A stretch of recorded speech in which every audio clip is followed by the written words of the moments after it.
बिस्मिल्लाहिर्रहमानिर्रहीम। यहाँ पर देखें 3 नुक्ते और जीम दोनों करीब करीब हैं। किसके ऊपर वक्फ़ करेंगे और कैसे करेंगे? अब यहाँ पर देखें, आप यहाँ पर गोल निशान है, इसको कैसे पढ़ा जाएगा और इसका क्या कायदा होता है। यहाँ पर देखें लाम के ऊपर तशदीद भी है और लाम के ऊपर वक्फ़ भी है। इसको कैसे पढ़ेंगे, वक्फ़ करने का क्या तरीक़ेकार होगा। यहाँ पर देखें या के ऊपर एक छोटी सी या क्यों लिख दी गई है, क्या कायदा अप्लाई किया जाएगा। अब आगे चलते हैं। यहाँ पर देखें, यहाँ पर एक छोटी सी नून लगा दी गई है, इसको कैसे पढ़ेंगे और कब नहीं पढ़ेंगे।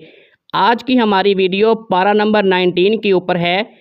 पारा नंबर 19 में मुश्किल अल्फाज और ऐसे मकामात जहाँ पर वक्फ़ करना मुश्किल है, आज की इस वीडियो में यही सीखेंगे। चलते हैं अपनी स्क्रीन पे। सबसे पहले यहाँ पर देखें, यहाँ पर वक्फ़ करने का क्या तरीक़ेकार होगा। मतरसौ, इस तरह से यहाँ पर वक्फ़ होगा। अब आगे चलते हैं। यहाँ पर देखें वक्फ़ कैसे किया जाएगा। रा के ऊपर ज़बर है, ज़बर को आप बिल्कुल भी नहीं पढ़ेंगे, लेकिन जब आप यहाँ पर वक्फ़ करते हैं तो रा की आवाज़ को आपने मेंशन करना है, ज़ाहिर करना है। कैसे वक्फ़ होगा।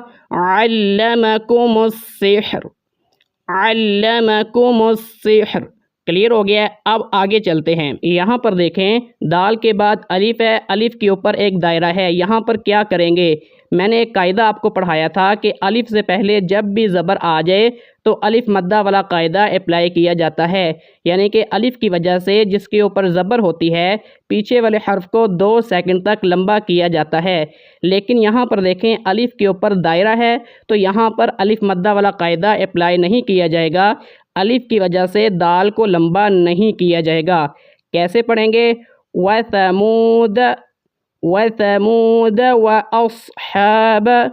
क्लियर हो गया। दाल को आपने बिल्कुल भी लंबा करके नहीं पढ़ना। अब यहाँ पर देखें, यहाँ पर वक्फ़ कैसे किया जाएगा। लाम के ऊपर तशदीद है और लाम के ऊपर वक्फ़ भी है। आप क्या करेंगे। कैफ़ मद्दिल, मद्दिल, यहाँ पर इस तरह से वक्फ़ होगा। अब चलते हैं आगे। यहाँ पर देखें, यहाँ पर वाहिदतन के बाद 3 नुक्ते हैं और जीम है। कज़ालिका के बाद भी 3 नुक्ते और जीम हैं।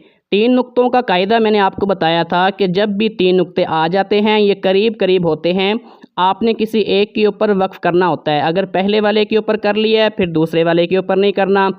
अगर दूसरे वाले के ऊपर कर लिया है तो फिर पहले वाले के ऊपर आपने नहीं करना होता। अब यहाँ पर कैसे पढ़ेंगे। यहाँ पर अगर आपने वाहिदतन के ऊपर आपने वक्फ़ करना है तो गोल ता के ऊपर जब आप वक्फ़ करेंगे इसको हा बना देंगे।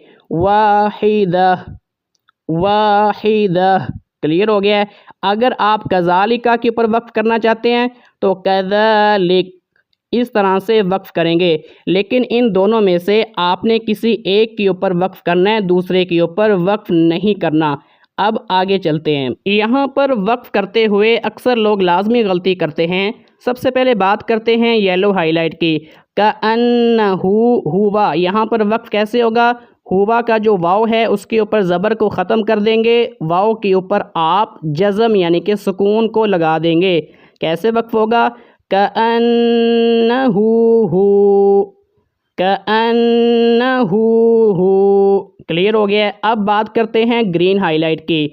यहाँ पर लास्ट पे हा के ऊपर ज़बर है, ज़बर को आप नहीं पढ़ेंगे, लेकिन जब आप यहाँ पर वक्फ़ करते हैं तो हा की आवाज़ को आपने ज़ाहिर करना है।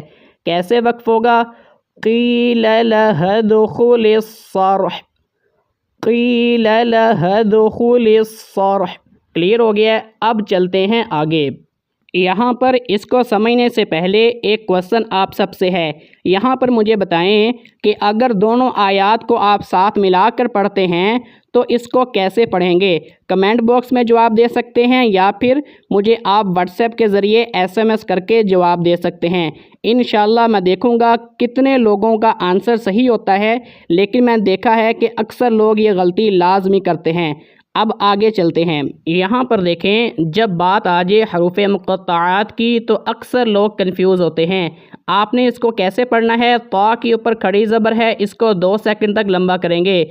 सीन के ऊपर देखें मद है, उसके बाद मीम के ऊपर तशदीद है। आप सीन को 3 से 4 सेकंड तक लंबा करेंगे। जब सीन 3 से 4 सेकंड तक आप इसको लंबा कर लेंगे, फिर आपने मीम को साथ मिलाना है और उसके ऊपर गुन्ना करना है। कैसे पढ़ेंगे? तौसीम मीम। दोबारा तौसीम मीम। क्लियर हो गया है? अब आगे चलते हैं। यहाँ पर देखें, यहाँ पर हमज़ा के ऊपर खड़ी ज़बर है और मद भी है, आगे लाम के ऊपर तशदीद है। आप मद को जब लंबा कर लेंगे, फिर आपने लाम के साथ इसको मिलाना है और अल्लाह की लाम यहाँ पर बोल्ड करके यानी कि मोटी करके पढ़ी जाएगी। कैसे पढ़ेंगे? अल्लाहु। दोबारा अल्लाहु। क्लियर हो गया है? अब चलते हैं आगे। यहाँ पर छोटी सी नून को आप कब पढ़ेंगे? देखें, जब आप पीछे वक्फ करते हैं खबीरा, तब आप आगे नून को नहीं पढ़ेंगे, अल्लज़ी खलक़ा ऐसे स्टार्ट करेंगे। लेकिन अगर आप चाहते हैं कि आप दोनों आयात को साथ मिलाकर पढ़ें, खबीरा का जो रा है इसको आप लंबा नहीं करेंगे, फिर आप दोनों आयतों को साथ मिलाएंगे, नून को फिर आगे लाम के साथ मिलाएंगे। कैसे साथ मिलाकर पढ़ेंगे? खबीरनिल्लज़ी, खबीरनिल्लज़ी। क्लियर हो गया है? मैं उम्मीद करता हूँ कि आपको आज की वीडियो अच्छी लगी होगी। किसी किस्म का भी कोई क्वेश्चन होता है, आप कमेंट बॉक्स में या फिर व्हाट्सएप नंबर आपकी स्क्रीन पे मेंशन है, आप क्लास के लिए या किसी किस्म के क्वेश्चन के लिए कांटेक्ट कर सकते हैं।